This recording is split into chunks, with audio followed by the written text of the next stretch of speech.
What's good, Panther Nation? It's your boy, Myron McRae, a.k.a. Tornado McRae, across the skies of the internet, here with another episode of Panther Pride TV, your one-stop shop for all your Panther notifications and your Panther applications. Happy Monday to all of y'all. Hope y'all are having a good Monday. And, man, let's go ahead, talk about yesterday's game. If you haven't subscribed to my personal channel, I already have my game review, post-game review up on my personal channel from yesterday.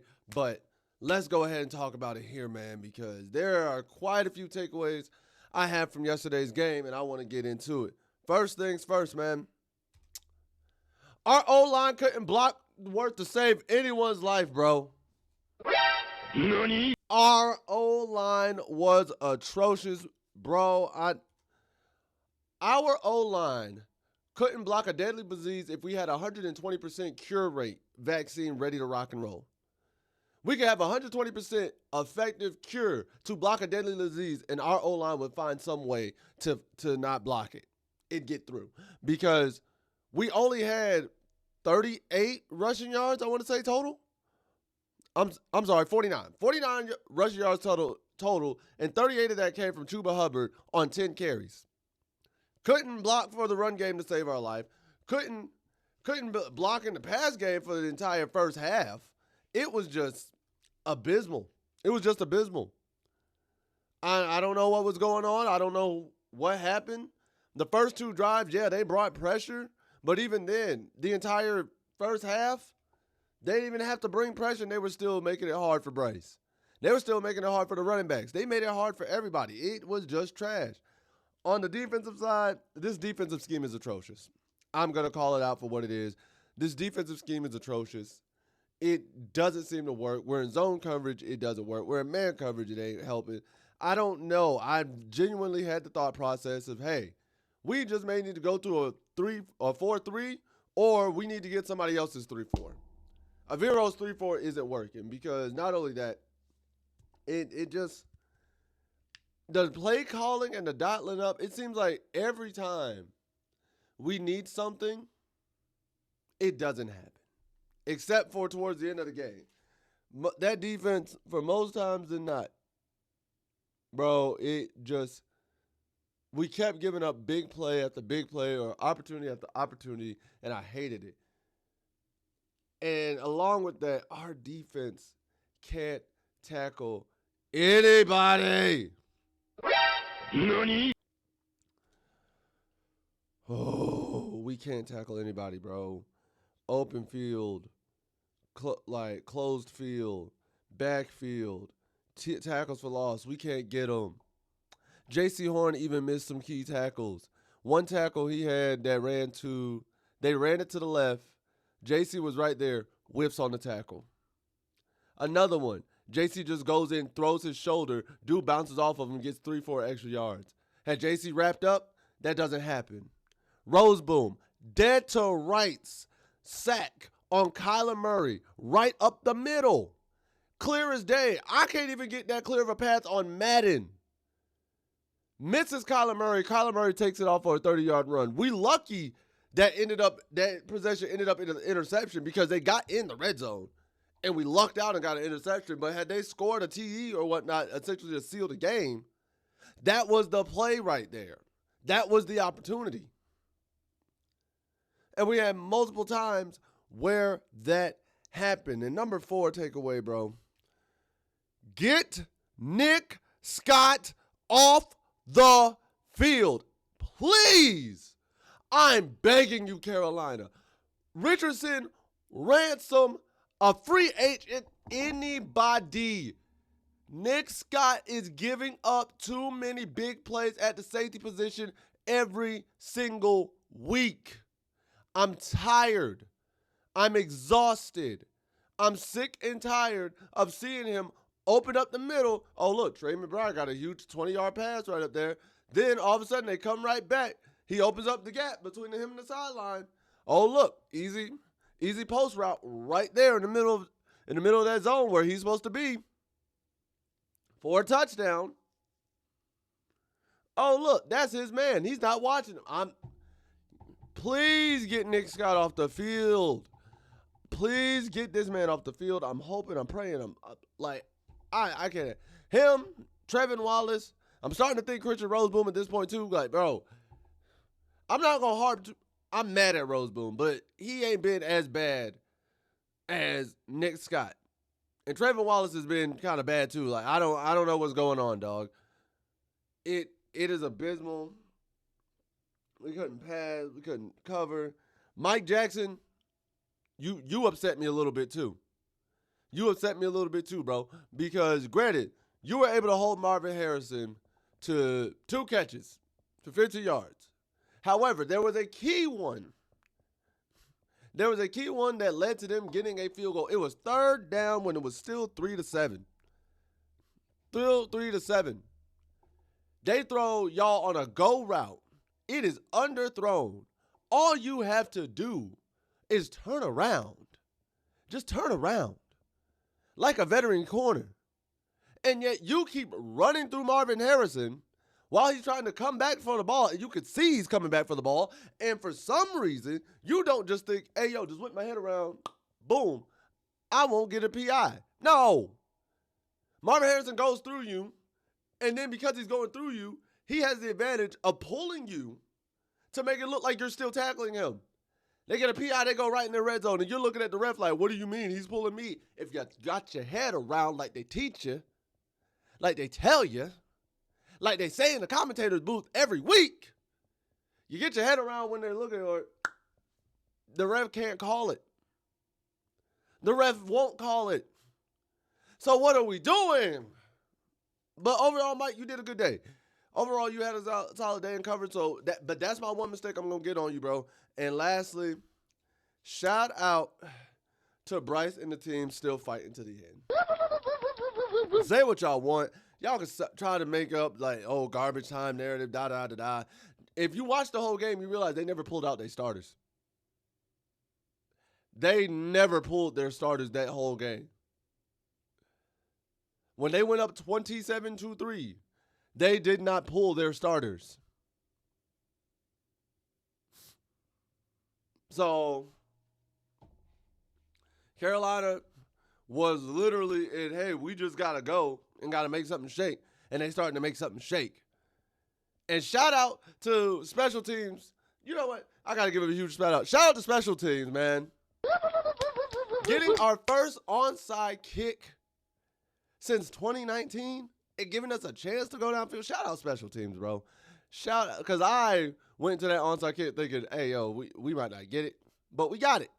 Shout out to the special teams. I got to give them love because they did what they were supposed to do. They did what they were supposed to do when we needed them to do it. And now, speaking of Bryce and the team not quitting, how do I feel about Bryce Young's game? How do I feel Bryce played? Honestly, and I said it in my video yesterday, I am not blaming this loss on Bryce, not one bit. All right, well, most of this loss is not on Bryce.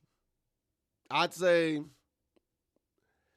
if you were only going off the first 2 drives, 50% of it is on Bryce. 50%. The fumble, yeah. I'm putting that on Bryce because he sees dude barreling down and tries to run away. At that point, Bryce just tuck the ball, go down. Tuck the ball, go down, kind of like how Eli Manning used to do. Because you tried to run away, and you did the same thing last week, and you fumbled. So this week, just learn from that one and just tuck the ball away. However, I'm not going to blame all of it on Bryce because first things first, bro. Let's look at this. This is how Bryce ended the game. Bryce ended the game 35 of 55, which are career highs in both completions and attempts, and with 328 yards, which is a career high, 3 passing touchdowns, 1 interception, and a passer rating of 90.7. That's exactly how Bryce Young ended the game. And as the title says, it was a tale of 2 Bryces, and I want y'all to see the second time. Y'all know how I just said I'm giving Bryce Young 50% of this credit for the first 2 drives? Here's the reason why. The first fumble, completely on him at the end of the day. Cannot take that. Y'all, a lot of y'all who don't like Bryce will say that was on him. I have to agree. I watched it several times, came to his defense, but then as I watched it more and more, Bryce could have just, again, he saw, bro, that one he actually saw coming and started trying to run away. Go ahead. It was like first down. Just curl up and take the sack. It's okay. It's okay on that one. Now, the second one. I want y'all to see this, bro, because I don't think a lot of y'all. The interception, I want y'all to see this. This is why I said nobody was blocking. This is the pass that led to Bryce Young's interception. And if you see right here, Robert Hunt, instead of picking up the second man that's blitzing, Rico has one, Moton has the other, the center's already got him, like everybody's engaged, and instead of picking up the last guy blitzing, this linebacker, Hunt tries to go and triple team the guy that the center already has engaged. So he gets a clear shot at Bryce that he manages to hit Bryce right when Bryce throws it, which turns it into a duck. And a lot of you on the internet were saying, oh, Bryce Young threw another interception. Here we go. And we're blaming him when if the O-line picks that up, the man blocks who he's supposed to block and just stays home for a second. Bryce has a great pocket because Rico did his job. Moton did his job. The other side of the line, the left side of the line, did their job. But this right here led to that interception. That's why that happened. If they pick up that block, that interception does not occur. But even after that, even after everything, this is why I say it's a tale of two Bryce Youngs. Because first two drives, 5 of 6, 83 pass for completion. He had 83%, 25 passing yards, 0 pass TDs, 1 interception, 1 fumble loss. But the rest of the game goes 30 of 49, 61%, 303 passing yards, 3 passing TDs, no interceptions, and no fumbles, and started cooking. He started being methodical. He started just not thinking and not overthinking everything and just boom, boom, boom, boom, throwing the ball, getting it out. Throwing the ball, getting it out. When he had the time, he could pick your defense apart. If they can't get pressure on Bryce, he can pick you apart, bro. That's why I say half of this is on the O-line and not being able to block. Bryce showed, and some of you were like, oh, don't believe the garbage time stat narratives. Don't believe in that because we were down 27-3. They didn't pull their starters, bro. I'd believe you in garbage time if there was the second team in. They did not pull their starters the entire second half at all. They were still trying to get to Bryce. Bryce was just making the right throws and was even extending plays to make the right throws. I don't know if y'all saw. The game could have been over way earlier. Bryce stepped up on a collapsing pocket on 4th and 16 and delivered a strike right down the middle to Tremaine on 4th and 16 for a 26-yard gain. Bryce Young in the clutch when we needed to get the ball down there. Straight to Hunter Renfrow. Boom. Clutch. Gets a TD. Gets a good move. Then he goes to Chuba Hubbard after extending the play in the red zone.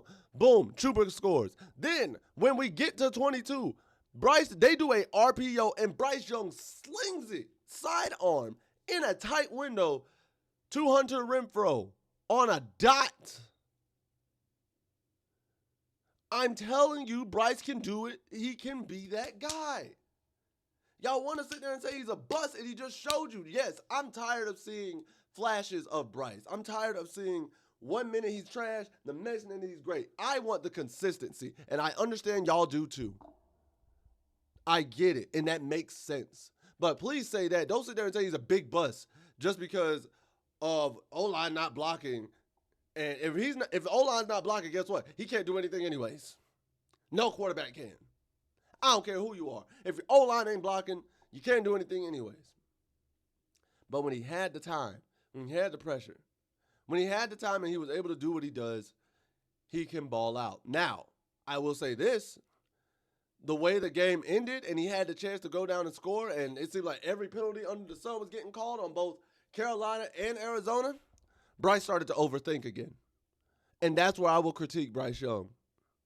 Bryce Young, if you ever watch this video, bro, you are better when you just let the game flow. When you start overthinking, when you start sitting there trying to force stuff, when you literally are trying to overthink and do everything and hold the ball a little too long, that's when you start making mistakes.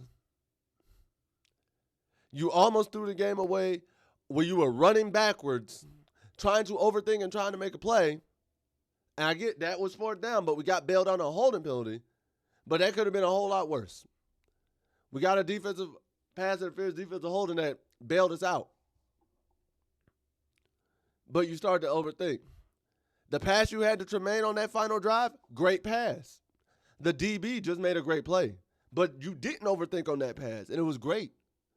So when you're not overthinking, when you're just letting it fly and you're letting it rip, you can ball out. When you're sitting there overthinking and this, that, and the third, it's not going to work. And Canales, I need you to still start calling play calls. Do a little more on, like, rollouts for Bryce. Maybe. That might help. That may or may not help. I don't know. That may or may not help, man. But overall, Bryce did what he was supposed to. Bryce could have easily quit. The whole offense could have easily quit. Easily. At 27-3 on the road, easily could have quit. But they embodied what we always keep saying. Keep pounding. Keep pounding. And they turned it into a game. That's what you want out of QB1, bro. The chips are down. Nobody thinks we can even make it a game. Guess what? We get down there and we have a shot. The 2-point conversion attempts, I get what they were going for. However, those weren't the plays to call. We couldn't run the ball all day, and on both 2-point conversions, you try to run the ball. NANI? Make that make sense. We could not run the ball all day, and on the 2-point conversions, the scores we do need, you tried to run the ball. Dave. Make that make sense, dog.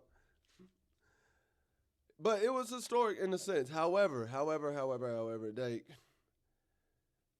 also got to bring this up because I was defending this man last week, and I got to bring this up. So, we got a historic performance out of Xavier Legette. And, bro, this right here is just, bro. NANI? So I know Captain Runland called him out last week, and here's the performance, bro, when we look at it. So in this game this past week, just yesterday, T-Mac had 10 targets, 6 receptions for 100 yards. Jatavian Sanders, 9 targets, 7 receptions, 54 yards. Hunter Renfrow, 9 targets, 7 receptions for 48 yards and 2 TDs. Bryson Tremaine, shout out to Bryson, 5 targets, 3 receptions, 48 yards. Xavier, 8 targets, 1 reception, -2 yards, bro. NANI? Xavier, I can't defend that. I can't. Everybody who was on your neck last week has a right to be on your neck this week. I can't defend that performance. I cannot defend. -2 on 8 targets, bro. I'm an optimistic person, but I'm also realistic. That can't happen. And there were one pass I will give was really low. It was on the drive where we ended up with 3 and out, and they scored right before the half. And they scored right before the first half. Bryce threw it way low at your feet. I'm not blaming you for that. But there were multiple passes, 2 in particular, where you were the bigger person and got bodied. There was a comeback route that you had where if you shield your body, you're big enough. If you shield your body to the defender, he doesn't get his hand in front of you and body you out of bounds. There's another one, the fade to the back of the end zone, where if you just stop, use your body and go through, because the defender, just like Mike Jackson earlier in the game, did not turn his head around. It just would have went straight through you, and it would have been a PI if you do that. But instead, you keep fading back, and because of it, the defender just shoves you out of bounds. And you just stay on the ground while he stands over you, dog. 8 targets, -2 yards. And it wasn't like Bryce wasn't trying to get you involved. He got everybody else involved. T-Mac got 100. Sanders got 54 and 7 catches. Renfro got 7 catches on 9 targets, 48 yards, and 2 TDs. Bryson Tremaine had a gorgeous one-handed reception, and he only had 3 catches for 48 yards. Chuba Hubbard even got 3 catches and got a touchdown and 30 yards. So, actually, he had 5 catches. So, Xavier, what's up? What's up, dog? I can't defend that. I can't. I'm sorry. I can't defend that performance. -2, I don't care what you drafted at. As a receiver with 8 targets, I don't care what round you drafted in. A receiver with 8 targets giving me -2 yards is atrocious. By any means. By any means. I'd much rather you would have had no catches. But you had a catch, and it went backwards. So what do we, like, bro? I saw this comment, and after that, if it's based off that performance, I agree with it. I heard somebody say, yo, we need to bench Xavier. NANI? Same way Bryce got benched, when Coker comes back, bench Xavier. And you know what? I'm not against it. Right now, I'm not against it. Right now, I am not against that idea. I'm not against the thought process, because if you're going to put up -2 yards, bro, that's not the move. It is not the move. But before we get into the comment section, y'all know we also got to do the Panther Freeze Frame of the day. And man, I don't know if y'all saw this beauty right here. Bro, this describes the game. Almost and so close. This one-handed snag by T-Mac on the sideline that was incomplete. Oh my God. This describes the game in its entirety. Almost pulling away with something incredible and just coming up short right at the end. It was beautiful.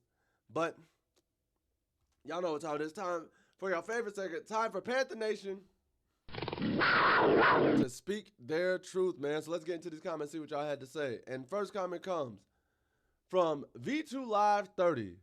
Says, Kadarius Toney, known for dropping the ball after getting drafted high, currently fighting for a roster spot on any team in the league. What is his drop rate in his career? 30%.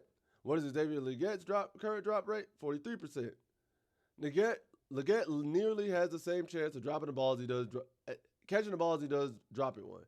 He's been absolutely awful, and if you look deeper into the stats, Toney's drops were on less accurate passes than Legette's. And let's not even get into the fact that he can't get 2 feet in bounds, as a 10% chance to fumble if tackled. I will not blame Bryce till I see 3 of our receivers create space and complete the catch like Ted did in week 1. And listen, man, like I said, I can't condone a -2 yard performance. I don't care who you are. 8 targets, -2 yards. I can't condone that, Xavier. Like, the leash is tightened. The leash is tightened. I was still being lenient. The leash is now tightened for me. So, next, gotta go with the Jadarius experience. My man says, Cap, I'm glad you made a channel and we can hear the perspective from an actual Panthers player in terms of coverage in games and the season. I may not always agree, but it's good to hear a perspective from somebody who played the game professionally. Oh, for sure. For sure. I do love hearing from other players and hearing from different guys like that. Shoot, I might try to reach out to Captain Munderland myself, see if I can do something with him. That'd be kind of crazy and kind of cool. But I do take what players have to say with a little bit more heart. However, there's also sometimes where, like, not every player may be saying the right thing. However, Captain Munderland, he spoke truth, he spoke light, and especially after this performance, hey, he has a right to call him out now, especially after a -2 yard performance. Come on, man. And then, last one comes from Black Angel Productions. My man says, I'll say one thing that's making me want to cling on to hope is T-Mac. I was so happy to see him come out and make an immediate impact, and I hope that T-Mac gets Offensive Rookie of the Year. I really do think that would be awesome, and if he ends up becoming our next star wide receiver, then I'm going to get me a T-Mac jersey ASAP. What I will say, though, is that they need to start designing more plays around T-Mac, and Bryce needs to start training himself to, when in doubt, throw it to T-Mac. I get it. Bryce has been used to having Adam, and I think that taking that away from Bryce was a huge mistake. Taking away his safety blanket like that was so stupid. But at the end of the day, Bryce has to adapt, and they need to start designing more plays, getting the ball to T-Mac. I think that could be the key to our success this season, especially with no Adam. T-Mac can be that weapon for us this year as long as he keeps delivering, and they just figure out how to get the ball to him. Bryce, I don't care how you do it, get the ball to T-Mac. And honestly, Bryce has been doing that. The only thing I'll say Bryce didn't do was throw it to T-Mac like that on the final drive. But they were also doubling him on that final drive because I saw multiple plays where there's one dude underneath in man essentially on T-Mac and one safety sitting over the top of him.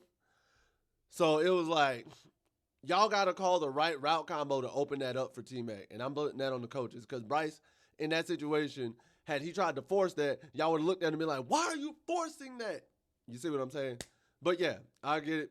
Agree with get the ball to T-Mac. Definitely agree with that. But hey, we're going to see how next week goes against Atlanta, man. If they can keep pounding, they have a chance. But we'll talk more about it later this week. Because, guys, that's it for today's video. If you enjoyed this video, please make sure to like, share, subscribe, and hit that notification bell at the bottom so you can always be notified of when these videos are dropping. Next, hey, comment below and let me know. What are your thoughts? What were your takeaways from the game? How did you feel about Bryce Young's performance throughout from start to finish? As long as you watched the whole game, please don't tell me you only watched one half. But how do you feel about Bryce Young honestly fighting back and doing so and putting us in a position to win the game? Third, all right, y'all, what do y'all think we should do with Xavier? I'm tightening the leash. I am also now, that performance, I'm now like, hey, yo, he might need to be benched. He might need to be benched after that. Because 8 targets on -2, he might need to be benched. What do y'all think about that? Let me know everything else in the comment section below because at the end of the day, guys, what do I know? I'm just a skinny brother with 2 tats. Peace. Much love to all you Panthers Nation. Take care. Later days. And as always, keep pounding. I'll see you next time.